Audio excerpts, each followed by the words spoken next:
The Illinois Conservation Partnership, which Illinois Stewardship Alliance is a part of, held their summer conservation cropping seminar in Lexington, Illinois, August the 3rd. The 3-bus stop tour originated from the Illinois State University Department of Ag farm. The Illinois Department of Ag Chair, Dr. Rob Reichert, welcomed the crowd to the university farm. Here you see a panorama of that Illinois State University farm.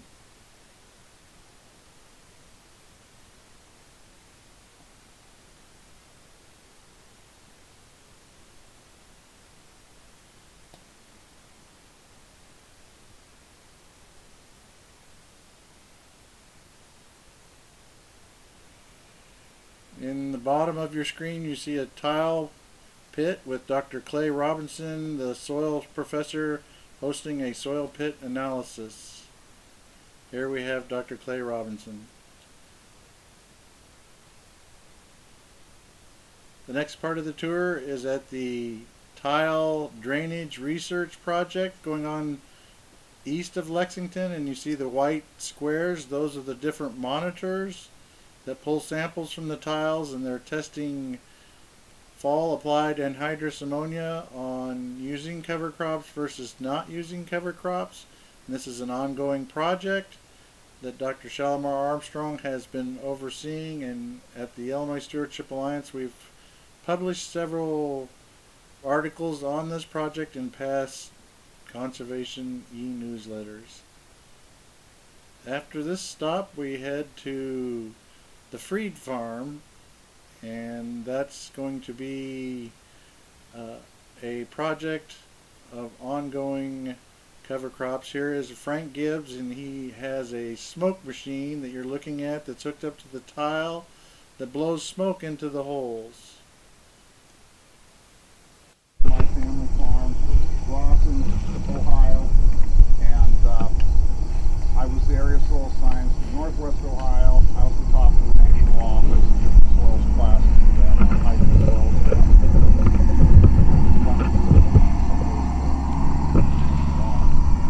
When I retired, I started my own company, WSBS, Wetland and Soil Consulting, and it's just been a lot of fun. I'm doing 7 of these in 8 weeks, and everywhere I go I learn something, because they don't pick people usually that are duds to have these field days. And this soil here is a sabric soil in this drainway here, and I'll let the Freed talk about what you've done here. Why don't you guys come up and explain what you've done here? Right behind you. Oh, here. Okay. This is. Oh, you're right there. There you are. Yeah, well, appreciate everybody coming out today. We got a beautiful day for it didn't look that promising a couple days ago, but it turned out to be a beautiful day, and so appreciate everybody coming out. But we purchased this property here about 10 years ago, so it's been no-till ever since in the last 10 years, and then we've had cover crops on it for the last probably 8 years, and so we've been pretty happy how the results have been on this particular land, and mostly to protect the soil is the reason we cover crops, build organic matter, build the soil back, reduce compaction, and it's done everything we've expected to do or asked for it to do. So anyway, we've been really happy with the results and the cooperation we've had with the Soil Conservation Service and the NRCS on getting in the CSP program and things like that. So it's been very, very beneficial. We've really been excited about the results. And we're doing this pretty much about 95% of our acres that we farm. So we're really convinced that it's doing. You're not going to get a check back in the mail for what you've done, but you know the long-term effects of cover crops and no-till, and I think Frank will be able to explain what you see going on. So. Well, in the early 1980s, I no-tilled my family farm, and it's been in no-till since. It's not been disturbed. We had a field that was alfalfa orchard grass, right up here in the front and hay in the back. And that was been in for 15 years, and I no-tilled it grass too. So we used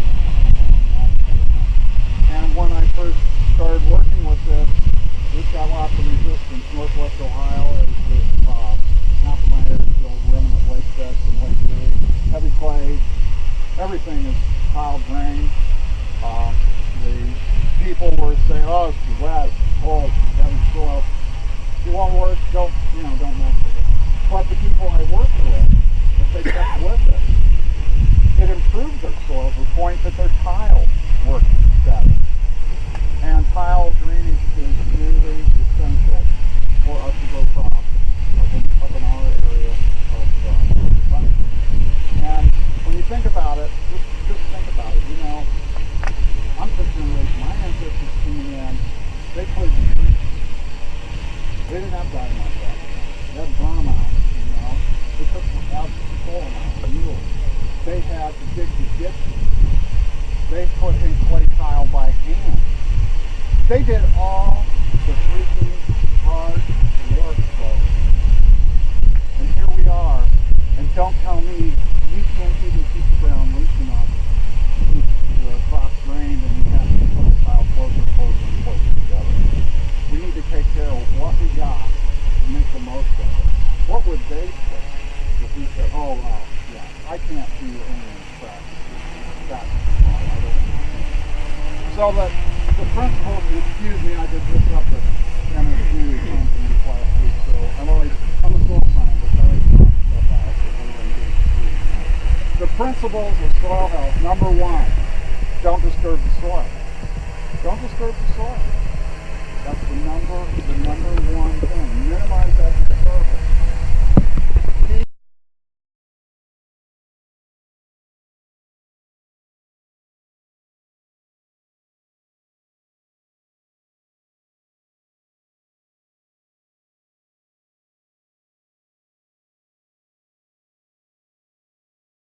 With the raindrop impact, doesn't hit it and seal it off. My area now, it started out vertical tillage, and that was supposed to just break corn stalks open so they'd break down. But no, now we have to work the ground a little bit more. Let's do like 2-3 passes. Now we got concave blades, like an old disc. They call them accelerators. And you get these hard storms, and the ground just seals off, and the tile, water can't get down to the tile. So you need to keep it covered. Grow living roots year-round. Keep something out there. Keep those roots opening the ground up, exuding resins around all these soil particles, pasting them together so you have good soil structure so the water and the roots can go down around those little blocks of soil. Minimize compaction. Do control traffic. Try and get your equipment all on the same width. Try and not, if you don't get anything else out of this, 70% of the compaction occurs the first time you drive over the soil. I'll say that again. 70% of the compaction happens the first time you drive over the soil. So drive in the same places and keep the soil nice and loose in between. And then lastly, maximize your biological diversity in the soil. How do you do that? Well, you have a crop rotation. Think about it. On these beans here, there's certain bacteria and fungi that like to live on the sides of the roots. There's other ones that like to live on the hair roots. There's other ones that like to live right on the tip of the root. And they're very specific. It's very specific for each species. So the more better diverse crop rotation you have, the more biological diversity. Then you add cover crops to that. And if you can go with a mix of cover crops, if you can do what these folks have done, get some wheat out there, then you're opened up, you've got a time frame where you can put a good mix of cover crops in to really plow in a lot of organic matter and also really diversify the soil with those different species that are on all those different roots. So, those are the principles, and again, these are the practices of people that I'm working with. They're doing no-till, strip-till, or zone-till. They're rotating their crops in good conservation rotation. They're trying to get small grain in if they can. They're growing cover crops. They're striving for controlled traffic. And they have the all-important systematic tile drainage in there to be able to drain the soil. So those are the those are the principles and what our people have been working with. When I started out, I had a box of soil out of that field that had been in alfalfa orchard grass for 15 years. It's a Palamo soil. My neighbors and the old guys, they called it jacklax, because when you plowed it with a moldboard plow, it would be all shiny because it was high in clay and it's black. So I had a box of that. I dug out around it. I slid the box around, put expanding foam on it, kept it all in place, snapped it off. And then I went across the road to the neighbor who's growing sugar beets. Talk about the opposite. We're going to work it into bug dust and plant little tiny seeds. Then we're going to fuss over it. And then in the end of the year, we're going to dig the whole field up to dig up the beets and lift them out. And then we're going to have to just like completely level the whole thing back down so it gets worked 3 times. Completely bad structure, running trucks through there. So I'd have a bottle of water and I'd pour it on one box, my box, and water would go right through it, and then I'd pour it on the other box. You couldn't even put all the water on it. And then the guys, the farmers, just said, well, you stuck a wire through that one, this is all rigged, you know. So I heard about this in Canada, but the school where they had done this it was a 2-year college, had gone bankrupt. And so I'm like, there's got to be a way to do this. So this is a blower off a Jimmy diesel engine. How many have ever been out to Bowling Green, Ohio, National Tractor Pull? Anybody? Nobody? Well, Fred Vedder's on the committee. He's a shop wizard. He made this. He took a Jimmy diesel engine, cut a manifold, hole inside for a manifold, put this Tecumseh engine on it. You can see the angle iron there. He put it on his hopper wagon to blow his seed beans into his no-till drill. And it worked so good, it blew the beans all to pieces. So he's like, hey, if you can do something with that, you can have it, Frank. So Fred gave me this a long time ago. We slapped this on here, and then we put duct tape, or now I use Gorilla Tape because it's got more adhesive. And we can pressurize the soil and put a smoke bomb on there, and then make smoke come out of the ground if it's in really good shape. Now, I want to tell you something right now. We did this yesterday, and there was smoke 25 feet wide all up and down. And I guess you can't really see the flags, but how far is it down there, you guys? Should be about 350 feet. 350 feet. This is probably one of my top 5 or 10 demonstrations I've done, over hundreds of them. Last week up at Frankenmuth, Michigan, on a sugar beet research farm, where they practice none of these principles except tile, and they have tile every 17 feet. And it's not even a clay soil, it's a loamy soil. It was a beautiful soil, it's just freaking abused. I had smoke come up the first time I ran 6 little pitiful places. Air and water movement, drainage, soil health. This is where it's happening. This is where it's happening. Any questions before we start demonstration? I want to show you one other thing here. Right behind you two guys, when you go, I want you to go out in the field when we run this thing. You'll see some spots there. Those are all mist from the nightfall. So, let's pull one up right over here. You gotta understand, night crawlers, the Lumbus terrestrius, there's thousands of different kinds of worms, but the Lumbus terrestrius are ones that make the big vertical burrows, and there's burrows right down here, clear down into the sea horizon down below me. They gather up organic matter on top of the ground, and then like this wheat straw, they can't put that in their mouth. They just put some lime on their stomach, has bacteria in it, and then they compost it down into their own little compost heap. And then it makes these little tiny fibers you see there. Then they can eat those, ingest those, and then they excrete it out down in their burrow. Now I have a friend, Brent Margoff, and when you walk through there, you'll see they built up the freeze here have built up their earthworm population. There's probably about 6 per square foot. You'll see I highlighted some of them right behind these guys with orange paint. This is what you do, you build your population. You make your soil alive. and then you feed it. Brent Margoff hosted our 2013 Ohio No-Till Field Day. Yeah, wheat field like this. He raises it just for grain. He manages it like a real crop. He spoon feeds it nitrogen 3 times. He's fungicide on. He's on tram line. He's controlled traffic. And he took that, left all the wheat straw there, and then drilled in 2 grasses for more carbon, besides the carbon he's got in the wheat. He drilled in 2 legumes for a nitrogen source to break that carbon down. And then he drilled in 2 brassicas. This is all a 6-way mix that he got from Dave Brandt. And that brassicas will hold the nitrogen over the winter for the next spring to bust all that stuff down. And he threw in some buckwheat for the hell of it. He had it. So he had a 7-way mix. Highest date came out the next spring, harvested 10 spots in the field, dried it. 13,000 pounds average of dry matter on that soil. 13,000 pounds, 6.5 tons. That would be a great hay crop, wouldn't it? I'm out there in September. He let me dig a 60-foot long pit so you could see where he's driven and hasn't driven and see what's going on in the soil. And I looked on top of that soil. He planted his corn into that in the spring. And you know what I saw on top of the soil? Nothing. Exactly.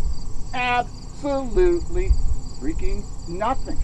13,000 pounds of dry matter turned into worm shit and put 6 feet down through your soil. You tell me a piece of steel that can do that.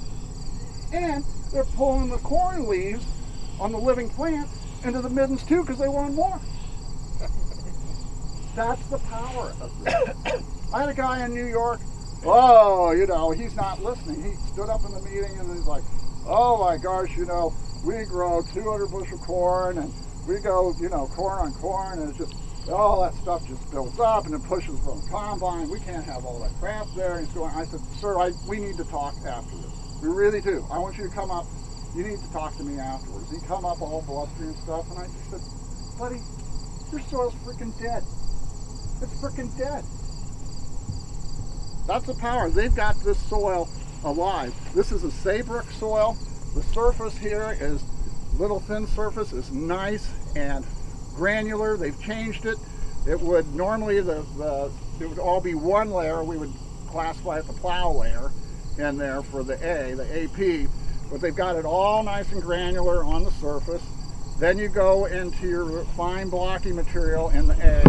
Then you have an AB where it's organic staining has extended down into the subsoil where there's accumulation of clay. And then you have your B1, your B2, and then down below there's outwash material of silts and fine sands that the soil has formed on. And the night crawler holes go all the way up down. Night crawlers can't tolerate water. If you have poor drainage and a pothole that doesn't drain, they'll move out in a storm overnight and they'll be slow to move back in. They need this drainage and they improve the drainage. So why don't you guys all walk around here?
I've never seen it. It is cool. I don't even take a lot of pictures.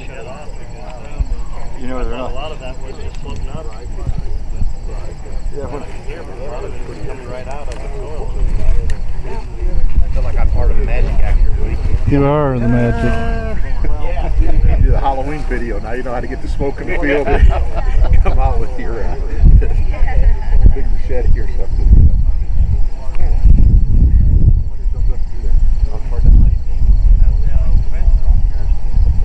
Oh, okay. Yeah.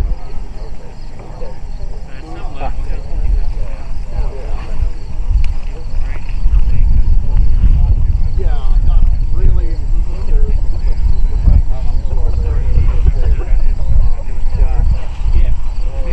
But now,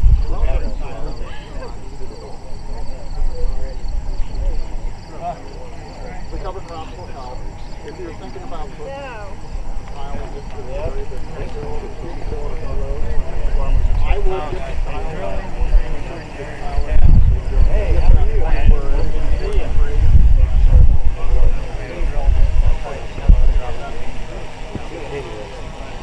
Folks, let's gather up here and we'll...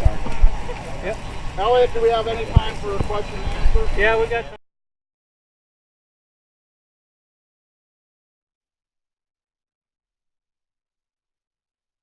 Once again, this is courtesy of. The drone aerial footage on this film was brought to you by Jonathan Manuel, resource conservationist at the Champaign County Soil and Water Conservation District. Thank you, Jonathan Manuel.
Cover crop looks like they really make it. Come on up here. That's what at least longer. Pink tea. I grew up in Come on up. Nice. Where'd you live? Good town, Whitaker. Okay. We did know.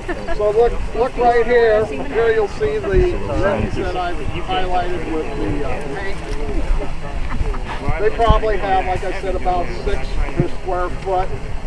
To give you an idea, Eileen Klafko says she thinks she max out about 9 on that field that I was telling you about that's been in no-till for 15 years. You know, it hasn't been touched with any tillage for 15 years before 1980. I've got on my best ground 11.5 mittens per square foot. So that's the power of this thing. said, well, I don't have tile in there right now. Should I go ahead and start this? And I'm like, put the tile in now. Because what'll happen, if we have this happen, you know, people will want to put tile in and then they got the trenches to deal with. And then the temptation is to go and rip it off. You're going to start all over again. Start all over again. However, once you get in the system, it's going to work really good, great. And if you do have well-drained soils on your farm, those may not need tile drainage. But get it into the poorly drained ones that need it and do it up front. Brent Margoff that I mentioned, he's adding tile yet, but he refuses to ruin it all. So he uses a little box scraper and goes in for about 3 years and hits that and just brings the soil in over the tile trench and keeps everything in between. He's on 40-foot centers, keeps it all real nice in between. To give you an idea how quick you can screw this up, I've got a good buddy that's started going out picking up CRP ground. Okay, so he showed me this. I've got the photos of it. It'll be in my winter presentations. 27 years of CRP. The FSA CED in that county, though, told the guy that owned the ground, take some moldboard plow, a moldboard plow, and make some dead furs at the end for like a wet. So the end of the field was like a washboard. It was all screwed up with these dead furs. So he just closed that up, just worked it enough to close that up, just worked it once. We're walking around there this year as planted corn. Out where he didn't work it, it's just so fine, it's so crumbly. The water, even though it's imperfectly drained, the water is going away and the crops are dynamite. You go to where he just worked it once, the ground is all sealed off. There is actually iron stains on top of the ground where the water laid and the crops are all blighted. You can mess this up in one frickin' year with one tillage pack. If you get CRP, go in and the first crop maybe should be beans if it's a little bit rough, and do it with a drill to kind of level it out with the drill. But don't go in there and till it up or it's all gone. You destroyed the pathways, all the little pathways at the surface, and it'll just crust over. Any other questions people have? Worms use the same middens season after season? They will. They're in the soil for about 5 years, and then some of the middens will be empty. They also, once in a while, when they feel romantic, they go visit each other and go down the other hole. So, and another thing I wanted to tell you is that a lot of people that don't understand this, they've done research in a lab. They take these middens and they control the environment in their soil. Like, we have a field day, people will be like, oh, well, we got to chop down to the ground so we can see the middens and see the smoke. If the sunlight is hitting the ground and it's hot, and it's like 2 in the afternoon, they close these holes up. Just like you would close the window on your house if the sun was striking on it and it was hot. So I've had it barely work because they closed it up. Likewise, if there's a great big storm coming, they'll close up the holes because they don't want all that water in there. Now the water will still absorb into this nice porous soil that we've got in the top, follow the cracks, and slowly seep in through the worm feces into the burrows. But we did in southern Indiana with Hans and Barry Fisher, we put 4.3 inches of water on in 20 minutes with the rainulator. We dyed it with aquashade so we knew what it was. Roger Winning was the host, he's a ditcher. We had a tile under there. It took 4.3 inches in 20 minutes before the blue water started coming out of the tile because they closed it on down. I did this a month ago at Monty Bottom's farm in Moline, Moline, Illinois, and it went out 30 feet when I tested it. The next day a big storm was coming. He says, we're going to move you up, hurry up and go do it before the storm hits. It went 10 feet wide. They sensed the storm coming. and closed the hole up. People that say there's lots of pesticides and all sorts of crap going down through here, it's bullshit. They've taken it in a lab and shot it with a syringe down through the hole and then caught what's underneath it. This is a living system. These are living creatures and they're regulating that. So the water seeps through the soil, through the cracks, goes through, think of that, all that organic matter, that worm feces is like an activated carbon filter. Dr. Shipitalo at ARS has only got, in a big storm like what we did with the regulator, gotten some nitrates. And it's when they're able to overpower, the storm intensity is so intense it overpowers the midden. Any other questions? PETA ever get after you about the worms? I had a Ohio EPA lady one time got on my case. I said I thought there was a place for a specialty market for smoked worms. For stuff we did.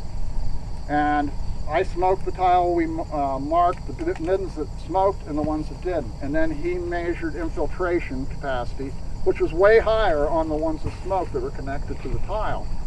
But the more we turned the machine on and smoked it, the less water would go in because they don't like the smoke. They start smearing it off at the bottom. They're brilliant. They're incredible creatures that God made. They're able to regulate their hole and do all these things and sense a storm coming like our cattle do. And I mean, we think they're just dumb worms and they just make holes in the ground. No, they're really incredible creatures. And you can put them to work on your farm and improve your soil and improve our water quality. And believe you me, where I come from in Lake Erie watershed, our rear ends are on fire, right or wrong. We don't even know why this dissolved reactive phosphorus is letting go in the soil and spiking up while we're putting less and less phosphorus on the land. I don't know what it is, but we need to be sure we're doing our part and we're doing these practices. And for God's sake, don't go to the coffee house and just tell your buddies, hey, I put some celery rye out. You invite your neighbors down the road that don't know anything about farming to have some hamburgers, have a cookout, throw them in the back of your pickup and drive back your lane and show them what you're doing. So they'll go to work, they'll go to school, and they'll tell their neighbors, well, my neighbor doesn't do that stuff. He doesn't plow the ground. He does this. He's doing all this for our water quality. Those are the people we need to get to, folks. We need to get the word out. The message. We need to get the message out. Look at this.